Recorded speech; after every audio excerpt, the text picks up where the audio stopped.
আমার নাম রাকিব। বয়স তখন ২০। দ্বিতীয় বর্ষে পড়ি। আমার বড় ভাই রিয়াদ ভাইয়া তখন দুবাই থাকে। বিয়ের পর মাত্র ১ বছর হয়েছে। ভাবির নাম সোনিয়া, বয়স ২৭। গায়ের রং দুধের মতো ফর্সা, চোখ দুটো বড় বড়, কাজল দেওয়া, ঠোঁট লাল। ফিগার এমন যে পথে বেরোলে লোকে ঘুরে তাকায়। কিন্তু বাড়িতে আমার সামনে সবসময় শাড়ি ব্লাউজেই থাকতেন। শাড়িটা এমনভাবে পরতেন যে কোমরের একটু অংশ আর পেটের নাভি দেখা যেত। আমি চোখ ফিরিয়ে নিতাম, কিন্তু মন ফিরত না। জুন মাস, ঢাকায় তীব্র লোডশেডিং।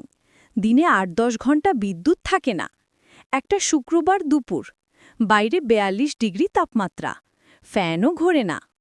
আমি হাফ প্যান্ট আর গেঞ্জি পরে বারান্দায় বসেছিলাম। ভাবি রান্নাঘর থেকে ডাকলেন, রাকিব, একটু আয় তো। গিয়ে দেখি ভাবি ঘেমে একাকার। শাড়িটা শরীরের সাথে লেগে আছে, ব্লাউজ ভিজে গিয়ে ব্রা দেখা যাচ্ছে। ভাবি বললেন, এই গরমে আর রান্না করা যাচ্ছে না, তুই একটু বাজার থেকে কোল্ড ড্রিঙ্কস নিয়ে আয় তো।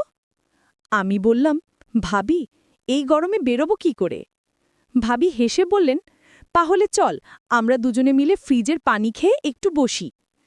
ফ্রিজ খুলতেই ঠান্ডা হাওয়া বেরোল। ভাবি আমার পাশে দাঁড়ালেন।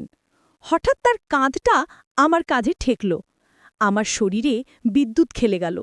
ভাবি একটা ঠান্ডা বোতল বের করে আমার হাতে দিলেন। তারপর নিজেও একটা নিলেন। আমরা দুজনে বসার ঘরে গিয়ে বসলাম।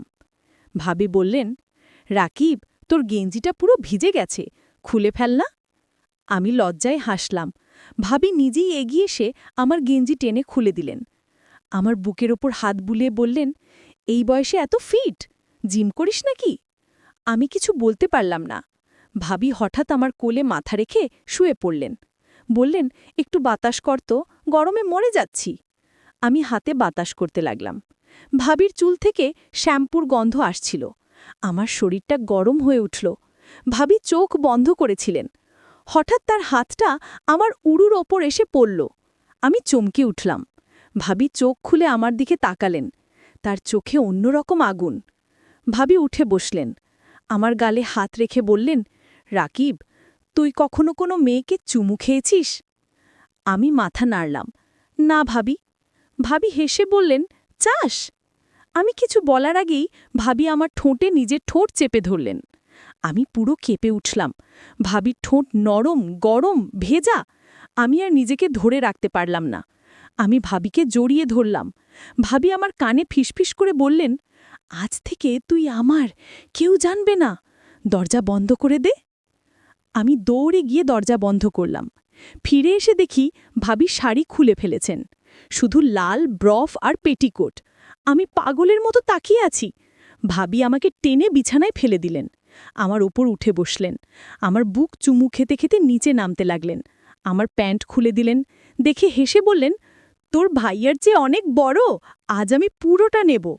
ভাবি আমার ওপর ঝুঁকে পড়লেন। আমি ভাবির ব্রা খুলে দিলাম।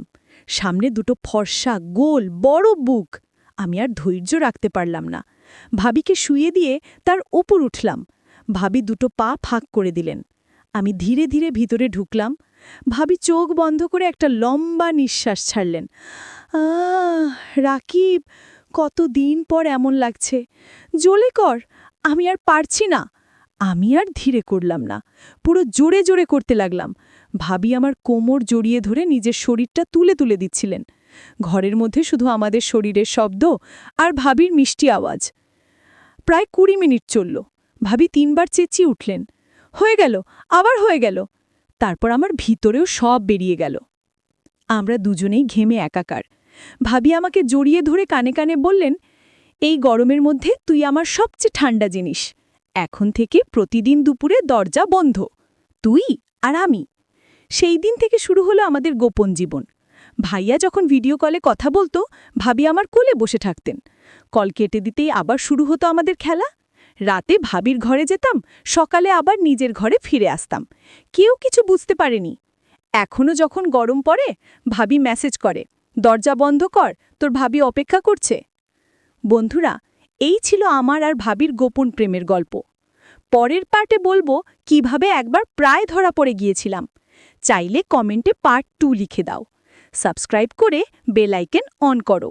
হৃদয়, আগুন।